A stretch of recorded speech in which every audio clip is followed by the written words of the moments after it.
Hello friends, translation की आज की इस क्लास में हम आपको पास्ट इंडेफिनिट टेंस, जिसको सिंपल पास्ट भी कहते हैं, उसी को पढ़ाने वाले हैं। आज हम पास्ट इंडेफिनिट टेंस के अफर्मेटिव सेंटेंसेस को किस तरह से ट्रांसलेट किया जाएगा, उसके क्या रूल्स रेगुलेशंस होते हैं, वो आपको बताएंगे। तो चलिए शुरू करते हैं। देखो, फर्स्ट ऑफ ऑल तो आपको किसी सेंटेंस को ट्रांसलेट करने से पहले ये पता होना चाहिए कि वो कौन से टेंस का सेंटेंस है, तभी आप उसको सही से ट्रांसलेट कर पाओगे। तो सबसे पहले हम आपको बताते हैं कि पास्ट इंडेफिनिट टेंस के सेंटेंस की आखिर पहचान क्या होती है। तो हमने यहाँ पे लिखा हुआ है, इस टेंस के सेंटेंसेस में कार्य का बीते समय अर्थात भूतकाल में होना पाया जाता है। कहने का मतलब यह है कि जब आप किसी सेंटेंस को पढ़ोगे और उसमें जो है काम बीते समय में होना पाया जाएगा, तो इन दैट केस वो सेंटेंस पास्ट इंडेफिनिट टेंस का सेंटेंस होगा। लेकिन सिर्फ इतनी ही पहचान पर्याप्त नहीं होती। पास्ट टेंस में किसी काम का होना तो दूसरे टेंस में भी पाया जाता है। जैसे ये पास्ट इंडेफिनिट है तो पास्ट परफेक्ट हो गया, इस तरह से करके छोटे से डिफरेंसेस हैं, वो आपको अभी आगे पता लग जाएंगे। तो ये जो पास्ट इंडेफिनिट टेंस है, एक्चुअली क्या है ना, यहाँ पे कोई समय सीमा नहीं होती, समय का कोई पता नहीं चलता, इंडेफिनिट बात होती है। और PIT अर्थात पास्ट इंडेफिनिट टेंस के वाक्यों के अंत में ता था, ती थी, ते थे, आ, ई, ए आदि शब्द आते हैं। ठीक है, तो दो पहचान आपको करनी है। एक तो कार्य जो है वो बीते समय में हुआ होना पाया जाएगा, और दूसरा वाक्यों के लास्ट में जो है वो इस तरह से कुछ शब्द आएंगे। तो आप समझ जाना कि वो पास्ट इंडेफिनिट टेंस का सेंटेंस है। इससे पहले हम प्रेजेंट इंडेफिनिट टेंस को अच्छी तरह से पूरा कवर कर चुके हैं। 4 वीडियो हमने छोटी छोटी 15-15 मिनट की उस पर बनाई हैं और बहुत ही आसान तरीके में उसको समझाने का प्रयास किया है। काफ़ी लोगों ने अच्छा रेस्पॉन्स उस पर दिया। जो एक्सरसाइज हमने दी थी उसको भी सॉल्व किया। तो यदि आप चाहते हो तो चैनल की प्लेलिस्ट में जाकर आप उन वीडियोज़ को वॉच कर सकते हो। और यहाँ पर भी लास्ट में हम आपको एक एक्सरसाइज देंगे, उन सेंटेंसेस को आप ट्रांसलेट करके कमेंट बॉक्स में लिखना। तो अफर्मेटिव सेंटेंसेस, देखो अफर्मेटिव सेंटेंसेस का मतलब होता है स्वीकारात्मक वाक्य। ठीक है, तो अफर्मेटिव सेंटेंस को किस तरह से ट्रांसलेट करते हैं, उन रूल्स को समझ लो। इस टेंस के सेंटेंसेस को अर्थात पास्ट इंडेफिनिट टेंस के सेंटेंसेस को ट्रांसलेट करते समय मेन वर्ब की सेकंड फॉर्म का प्रयोग किया जाता है। ठीक है, जब हम प्रेजेंट इंडेफिनिट टेंस के सेंटेंस को ट्रांसलेट कर रहे थे तो वहाँ पे वर्ब की फर्स्ट फॉर्म का यूज होता था। लेकिन पास्ट इंडेफिनिट टेंस में याद रखना कि वर्ब की सेकंड फॉर्म का प्रयोग करते हैं। ठीक है, ना फर्स्ट फॉर्म ना थर्ड फॉर्म, बल्कि कौन सी फॉर्म, सेकंड फॉर्म। और एक और बात मैं आपको बता दूं कि यहाँ पे एक बात और आपको ये याद रखनी है कि सभी कर्ताओं के साथ वर्ब की सेकंड फॉर्म का ही प्रयोग होता है। ऐसा नहीं है कि एक वचन कर्ता होगा तो वर्ब की कोई अलग फॉर्म आएगी, बहुवचन कर्ता होगा तो वर्ब की कुछ अलग फॉर्म आएगी। कर्ता चाहे कोई भी हो, सभी के साथ जो वर्ब है उसकी सेकंड फॉर्म ही आएगी। तथा, था या थी या थे, वाक्य के लास्ट में अगर ऐसे कुछ आ जाता है कि था आ जाए, थी आ जाए या थे आ जाए, तो उसकी अंग्रेजी जो वॉज या वर होती है वो नहीं लिखी जाती है। ठीक है, तो ये दो बातें आपको मुख्य रूप से याद रखनी है कि सब्जेक्ट कोई भी हो, सभी के साथ वर्ब की सेकंड फॉर्म का प्रयोग करना है, और था, थी, थे की अंग्रेजी वॉज या वर नहीं लिखनी है। तो इसका फॉर्मूला क्या हो जाएगा कि सबसे पहले तो आपको सब्जेक्ट लिखना है, उसके बाद आपको वर्ब की सेकंड फॉर्म का प्रयोग करना है, और उसके बाद आपको ऑब्जेक्ट का प्रयोग करना है। तो चलो जो है सेंटेंस के माध्यम से इसको समझते हैं तो बहुत ही क्लियरली पता लगेगा। जैसे एक सेंटेंस हमने यहाँ पे लिया, किरण ने खाना बनाया। हम थोड़ा सा इसको बताएं कि ये पास्ट इंडेफिनिट टेंस का सेंटेंस क्यों है।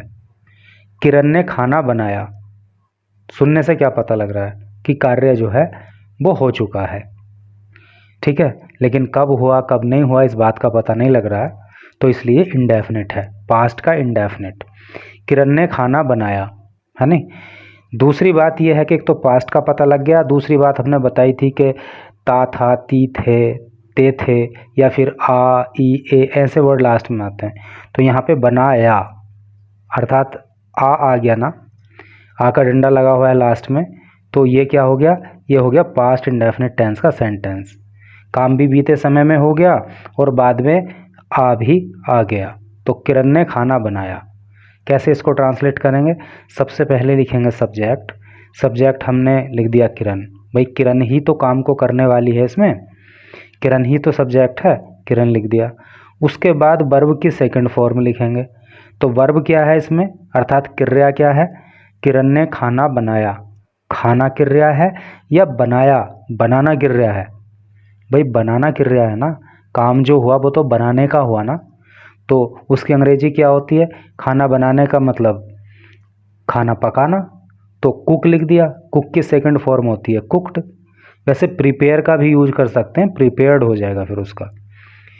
किरण कुक्ड, किरण ने पकाया या बनाया, और उसके बाद क्या लिखना है, ऑब्जेक्ट। ऑब्जेक्ट क्या बचा, खाना, तो the food. Kiran cooked the food, Kiran ने खाना बनाया, सिंपल है। नेक्स्ट सेंटेंस यहाँ पे दिया गया है, मैं कल आगरा गया था, ठीक है। मैं कल आगरा गया था, तो पास्ट इंडेफिनिट टेंस का सेंटेंस क्यों है, क्योंकि आगरा जाने का जो काम है अर्थात जो क्रिया है वो बीत चुकी, काम हो चुका। और बाद में हमने बताया था कि था, थी, थे, आ, ई, ए ऐसे करके कुछ आता है, तो यहाँ पे था आ गया, तो काम भी बीते समय में हो गया और बाद में था आ गया, तो पास्ट इंडेफिनिट टेंस का सेंटेंस हो गया। तो ट्रांसलेट करने के लिए सबसे पहले सब्जेक्ट लिखेंगे, फिर वर्ब की सेकंड फॉर्म लिखेंगे, फिर ऑब्जेक्ट लिखेंगे। तो सब्जेक्ट क्या है इसमें, मैं कल आगरा गया था, काम किसने किया, मैंने। जो व्यक्ति काम को करता है वो ही करता होता है। कहने का मतलब ये है कि जो व्यक्ति काम को करने वाला होता है ना, जिसके द्वारा काम किया जाता है, उसी को सब्जेक्ट कहते हैं, उसी को कर्ता कहते हैं। तो आगरा जाने का काम किसके द्वारा किया गया, मैं, मेरे द्वारा।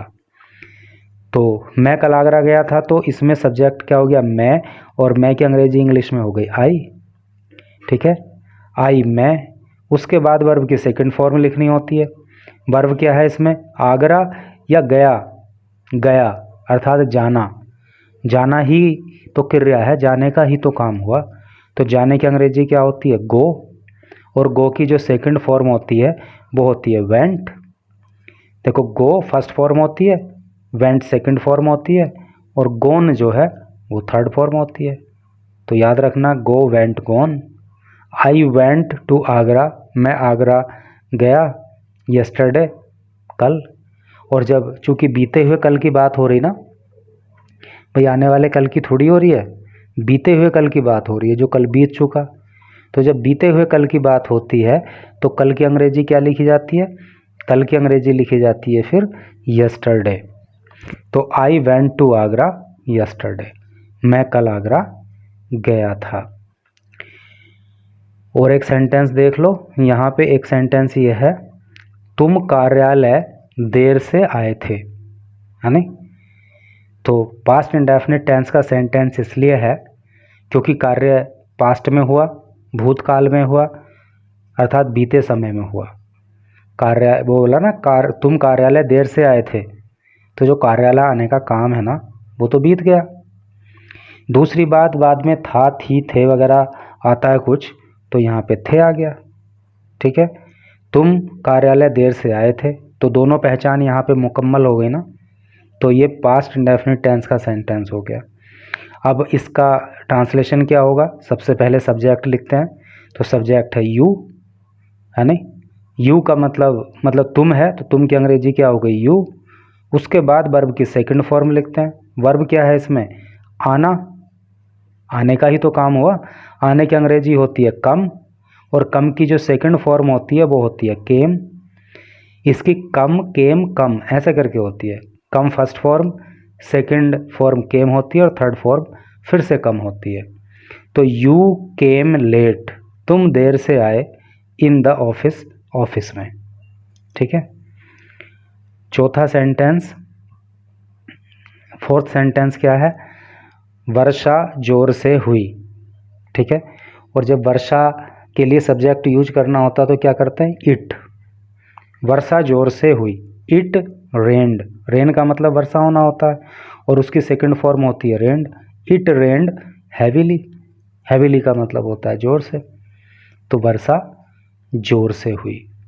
तो इस तरह से करके ये इस फॉर्मूले पे आधारित जो है एग्जाम्पल हो गए कि पहले सब्जेक्ट लिखते हैं, फिर वर्ब की सेकंड फॉर्म लिखते हैं, फिर ऑब्जेक्ट लिखते हैं।